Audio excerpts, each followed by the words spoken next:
ગોરવા મધુનગર 4 રસ્તા પાસે જે દબાણો હતા અને એમાં પણ વિશેષ રૂપે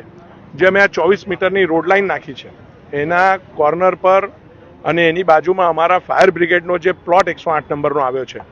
કોર્પોરેશનનો, એની પર જે દબાણો હતા એ દબાણો દૂર કરવાની કાર્યવાહી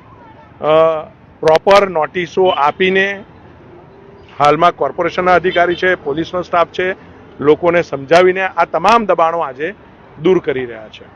સરકારનો આ પ્લોટ ખુલ્લો થશે તો આ જગ્યા પર ફાયર બ્રિગેડનું પણ આયોજન કોર્પોરેશન દ્વારા કરવામાં આવશે. રોડ લાઇન ખુલ્લી થશે તો અહીંથી જે ટ્રાફિકની સમસ્યા મધુનગર 4 રસ્તા પાસે છે એનું પણ નિરાકરણ થવાનું છે.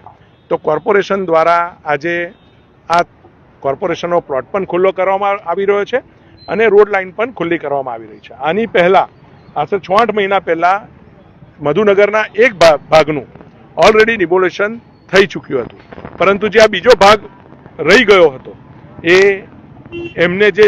આવાસ નહીં ફાળવવાના કારણે માનવતાનું ધોરણ રાખીને અમે જ કહ્યું હતું કે ભાઈ માનવતાનું ધોરણ રાખો, એમને આવાસ ફળવાઈ જાય ત્યારબાદ આ ડિમોલેશન કરો, તો એના પછી આ ડિમોલેશન આજે થઈ રહ્યું છે. 17 જેટલા યુનિટ અત્યારે દબાણમાં છે, પરંતુ વર્ષોથી તેઓ અહીં રહેતા હતા, તેમને વીજના જોડાણ મળ્યા છે, પાણીના જોડાણ મળ્યા છે, તેઓએ અહીંના એડ્રેસના નામથી મતદાન બી કર્યું છે. તો જો ગેરકાયદેસર હતા તો આટલા બધા વર્ષો સુધી તે મોટા કેવી રીતે થયા? આ કદાચ 30, 35, 40 વર્ષથી આ જગ્યા પર આ લોકો વસે છે અને એટલે જ માનવતાનું ધોરણ રાખીને આપણે આ દબાણ તોડતા પહેલા એમને પ્લોટોની ફાળવણી પણ ફ્લેટની ફાળવણી કોર્પોરેશન દ્વારા કરવામાં આવી છે. હવે આ લોકો અહીં વર્ષોથી રહેતા હતા, મીટર મળેલું છે, અહીંના આધાર કાર્ડ અને વોટર આઈડી કાર્ડ પણ બની ગયા છે. આ તમામ સરકારી પ્રોસેસ છે, છેલ્લા 35, 40, 50 વર્ષથી રહેતા હોય એ સરકારી પ્રોસેસ છે અને એમને વીજ જોડાણ મળવાથી અથવા તો આધાર કાર્ડ કે ચૂંટણી કાર્ડ નીકળી જવાથી એ લોકો આ જગ્યા પરના માલિક થતા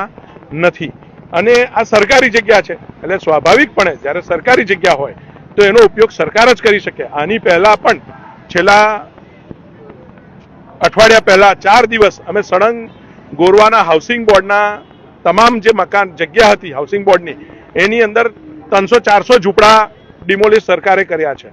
તો સરકારની જગ્યાઓ ખુલ્લી કરવાનું, એને ફેન્સિંગ, બાઉન્ડ્રી અને એનો ઉપયોગ કરવાનું સરકારે માનનીય મુખ્યમંત્રી ભૂપેન્દ્રભાઈ પટેલ, માનનીય નાયબ મુખ્યમંત્રી હર્ષભાઈ સંઘવી જેઓ આપણા પ્રભારી મંત્રી છે એમને એકદમ મન બનાવી લીધું છે કે આપણી જગ્યાઓ તમામ ખુલ્લી થવી જોઈએ, સિક્યોર થવી જોઈએ, કોઈ પણ દબાણ એની પર ચાલશે નહીં.